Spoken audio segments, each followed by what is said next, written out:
Hello everybody! Welcome to Science Today TV YouTube channel. Today we want to talk about why thinking hard makes you tired.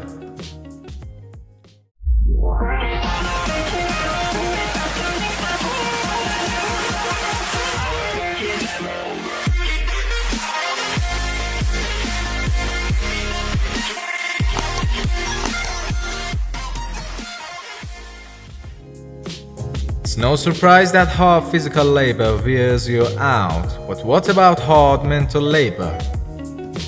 Sitting around thinking hard for hours makes one feel worn out too. Now researchers have new evidences to explain why this is. And based on their findings, the reason you feel mentally exhausted from intense thinking isn't all in your head.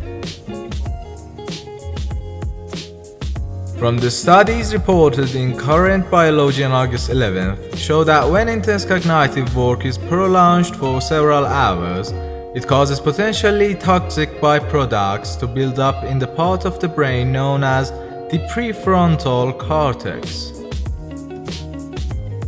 This in turn alters your control over decisions, so you shift toward low-cost actions requiring no effort or waiting as cognitive fatigue sets in.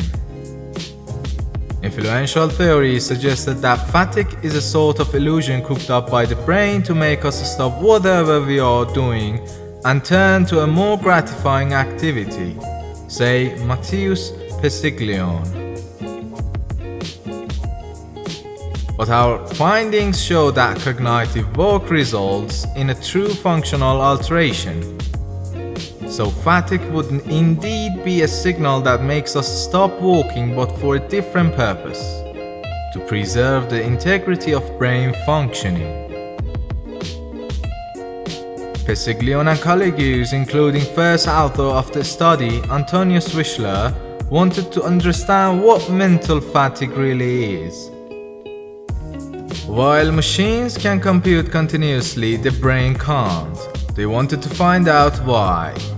They suspected the reason had to do with the need to recycle potentially toxic substances that arise from neural activity. To look for evidence of this, they used magnetic resonance spectroscopy, or MRS, to monitor brain chemistry over the course of a work day.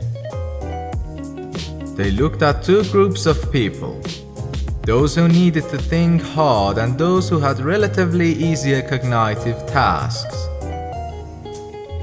They saw signs of fatigue, including reduced pupil dilation, only in the group doing hard work. Those in that group also showed in their choices a shift toward options proposing rewards at short delay with little effort. Critically, they also had higher levels of glutamate in synapses of the brain's prefrontal cortex. Together with earlier evidence, the author says that it supports the notion that glutamate accumulation makes further activation of the prefrontal cortex more costly, such that cognitive control is more difficult after a mental thorough workday. So is there some way around this limitation of our brain's ability to think hard? Not really. Pestiglione said, "I would employ good old recipes, rest and sleep. There is good evidence that glutamate is eliminated from synapses during sleep. There may be other practical implications. For example, the researchers say monitoring of prefrontal metabolites could help to detect several mental fatigues. Such an ability may help adjust work agendas to avoid burnout." He also advises people to avoid making important decisions when they are tired. In future studies, they hope to learn why the prefrontal cortex seems especially susceptible to glutamate accumulation and fatigue. They are also curious to learn whether the same markers of fatigue in the brain may predict recovery from health conditions, such as depression or cancer.